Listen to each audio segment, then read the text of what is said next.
Hi guys, me Rashid. Christy, പിന്നെ cameraman നമ്മളെ റഫ്നാസ്, നമ്മളെ അനിയനാണ്. ക്രിസ്റ്റി, ഈ പ്രാവശ്യത്തെ IPL വെറുത്താണോ അല്ലേ? IPL എങ്ങനെ? ഈ പ്രാവശ്യത്തെ IPL വെറുത്താണോ അല്ലേ? അല്ലേ? അതെ അതെ. എല്ലാ സീസണിനെക്കാട്ടും കൂടുതൽ ഈ പ്രാവശ്യം സീസണിൽ ബൗണ്ടറീസ്, സിക്സേഴ്സ് ഒക്കെ കൂടുതൽ കാണാനൊരു രസമുണ്ട്. ഓക്കെ, അതേമാതിരി ഡിസേർവ് ആയ 3 ടീം തന്നെയാണ് ഇപ്പോൾ ടോപ്പ് 3യിലുള്ളത്. അത് ടോപ്പ് 3 അല്ലേ? അതെ അതെ. ഉദാഹരണം KKR ആണെങ്കിലും സൺറൈസേഴ്സ് ആണെങ്കിലും സൺറൈസേഴ്സ്, രാജസ്ഥാൻ റോയൽസ്. പക്ഷെ ആര് കപ്പടിക്കുന്നു ചോദിച്ചാലും ഡൗട്ടാണ്. പക്ഷെ ഇപ്പോഴത്തെ ഫോം വെച്ച് നോക്കുകയാണെങ്കിൽ KKR കുറച്ചും കൂടി മുൻതൂക്കം ഉള്ളത്. പക്ഷെ ഞാൻ പറയാൻ പറ്റില്ല, ക്രിക്കറ്റാണ്. ഇനി കളി കേൾക്കാൻ വേണ്ടി ചെന്നൈയിലുമാണ്. ഞാനിപ്പോ രാജസ്ഥാനെ സപ്പോർട്ട് ചെയ്യും. രാജസ്ഥാനെ സപ്പോർട്ട് ചെയ്യണേ? രാജസ്ഥാനായിരിക്കുമെന്നാണ് എനിക്ക് തോന്നുന്നത്. മുംബൈ കഴിഞ്ഞപ്പോൾ രാജസ്ഥാൻ ചാടിയല്ലേ നീ? അല്ല, ഇപ്പോഴത്തെ പ്ലേ ഓഫ് സാധ്യത രാജസ്ഥാനാണ് എനിക്ക് സപ്പോർട്ട് ചെയ്യാൻ തോന്നിയത്. എല്ലാം സപ്പോർട്ട് ചെയ്യാൻ ആഗ്രഹം. ഓക്കെ. പിന്നെ ഇപ്പം എന്താ പറയാനുള്ളത്?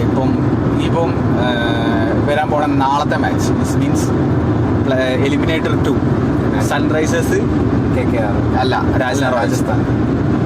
ഇതിൽ ആരായിരിക്കും മെയിൻ ഇമ്പാക്റ്റ് ആവുക? ഏത് പ്ലെയർ ആയിരിക്കും? സൺറൈസേഴ്സിലായിരിക്കും. അന്നടാ രാജസ്ഥാനെ സപ്പോർട്ട് ചെയ്ത് സൺറൈസേഴ്സ് ഇതാണെന്ന് പറയാം. ഇമ്പാക്ട് പറഞ്ഞത് ഒരു പ്ലെയർ, ഇന്ന പ്ലെയർ ആയിരിക്കണം കളി മുന്നോട്ട് കൊണ്ടുപോകുക, അല്ലെങ്കിൽ ഈ പ്ലെയർ ആയിരിക്കും ക്രൂഷ്യൽ. അങ്ങനെ തോന്നിയ ഈവൻ ഒരു പ്ലെയർ അല്ല, 2-3 പ്ലേയേഴ്സിന് പറയാം. സൺറൈസേഴ്സിലാണെങ്കിൽ എനിക്ക് തോന്നുന്നത് ഡ്രൈവേഴ്സ് ഹെഡ് ഇമ്പോർട്ടൻറ്റ് മാച്ചസിൽ പെർഫോം ചെയ്യും. അതൊരു ഇതാണ്. പക്ഷെ ലാസ്റ്റ് മാച്ചിൽ ഷാർക്കിന്റെ ബോളിൽ ആളൊന്നും കണ്ടിട്ടില്ല. അതേമാതിരി രാജസ്ഥാനിൽ ഇപ്പോൾ പറയുകയാണെന്നുണ്ടെങ്കിൽ എനിക്ക് തോന്നുന്ന ഇമ്പോർട്ടൻ്റ് ആയ മാച്ചസിൽ പെർഫോം ചെയ്യാൻ പറ്റിയ പ്ലെയർ, ഏത് മാച്ച് വിന്നറായ പ്ലെയേഴ്സ് എന്ന് പറയാണ്ട് ഒന്ന് എനിക്ക് തോന്നുന്നത് അശ്വിന്, ബോൾട്ട്, പിന്നെ ചഹാൽ, ചാൻസ് ബോളേഴ്സിലാണെങ്കിൽ.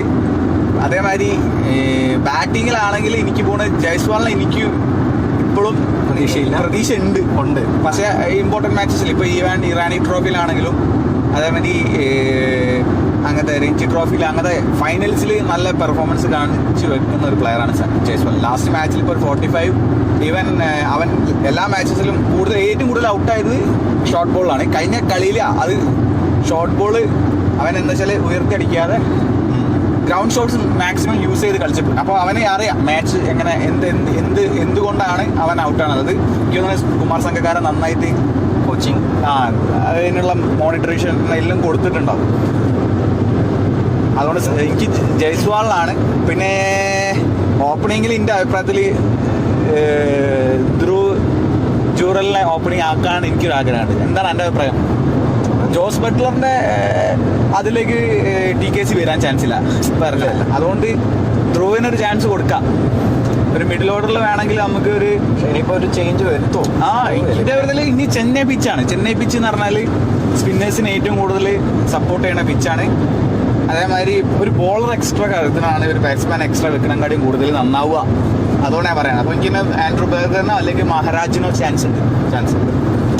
അതേമാതിരി സൺറൈസേഴ്സിന് വെക്കുകയാണെങ്കിൽ നടരാജൻ, അവൻ്റെ ഹോം ഗ്രൗണ്ടാണ് തമിഴ്നാട്ടിൽ. അപ്പോൾ നടരാജൻ ആവാൻ ഒരു ചാൻസ് അവിടെ.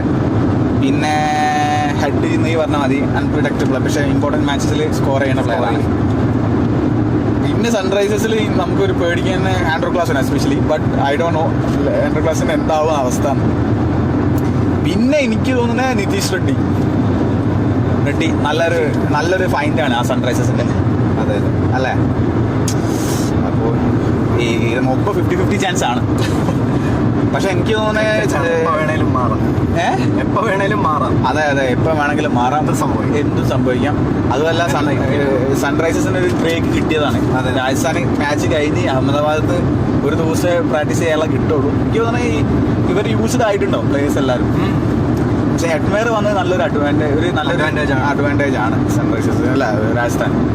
അപ്പോൾ ഇതൊക്കെയാണ് ഇനിയുള്ള മാച്ചസിൽ വരാനുള്ളത്. അതെ നോക്കാം.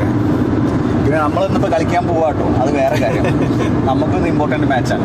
ലീഗ് മാച്ചസ് ഇപ്പോൾ 4 ലീഗ് മാച്ച് അല്ല അതിന് 4 4-4 ഒരു ജയവും 3 തോൽവിയാണ്. ആ 3 തോൽവി എന്ന് പറഞ്ഞാൽ അതിന്റെ ക്ഷീണം മാറ്റാൻ പോവാ. അതിന്റെ ക്ഷീണം മാറ്റി അത് വേറെ കാര്യം. ക്ഷീണം മാറോ ഇല്ലേന്ന് അറിയില്ല. പക്ഷേ ചില കളി ക്ലോസ് കളിയായിരുന്നു. നമ്മളായിട്ട് കൊണ്ടുപോയി കളഞ്ഞതാണ്. അതിൽ 2 മാച്ച്, 3 തോൽവിയിൽ 2 മാച്ച് അങ്ങനെ ആയിരുന്നു. നമുക്ക് ജയിക്കാൻ പറ്റിയ നമ്മൾ ഒരു കളിയിൽ നമ്മളെ ബാറ്റ് ഫ്ലോപ്പ് ആയപ്പോൾ ഒരു കളിയിൽ ക്യാച്ചസ് ഡ്രോപ്പ് ആയി. പക്ഷെ നല്ല കളികളായിരുന്നു. പക്ഷേ അതല്ല, ജയാണ് ഏറ്റവും ഇമ്പോർട്ടൻറ്റ്. അതാണ് എനിക്ക് പറയാനുള്ളത്. പിന്നെ നമ്മുടെ ക്രിസ്റ്റിൻ്റെ പിറന്നാളാണ്. Many happy returns of the day. Thank you. പക്ഷെ ലേറ്റ് ആയിട്ടാണെങ്കിൽ ലേറ്റസ്റ്റ് ആയിട്ടാണ് ലാസ്റ്റ് ആണ് അറിഞ്ഞത്. അത് അവനെ വിളിച്ച് ഞാൻ ചോദിച്ചു, ക്രിസ്ത്യൻ നിന്റെ പിറന്നാൾ തന്നെയാണോ? അതെ. ഓക്കെ, അപ്പോൾ ഇതാണ് നമുക്ക് അടുത്ത മാച്ചിലേക്കുള്ള, പ്രത്യേകിച്ച് IPL-ലേക്കുള്ള നമ്മളെ ഒരു ഇത്. ഇപ്പോൾ പ്രിഡിക്ഷൻ പറയും നാളത്തെ മാച്ചിൽ സൺറൈസേഴ്സ് രാജസ്ഥാൻ. ഞാനും രാജസ്ഥാനെ സപ്പോർട്ട് ചെയ്യും, എസ്പെഷ്യലി നമ്മളെ സഞ്ജു. അതേമാതിരി നീ സൺറൈസേഴ്സിനാ. അപ്പോൾ 2 ആൾക്കാർ രാജസ്ഥാന്, ഒരാൾ സൺറൈസേഴ്സിനാണ് സപ്പോർട്ട് ചെയ്യണം. So thank you for watching RBR Creations. Me Rashid, Christy, Rafnas. See you in the next video. Bye.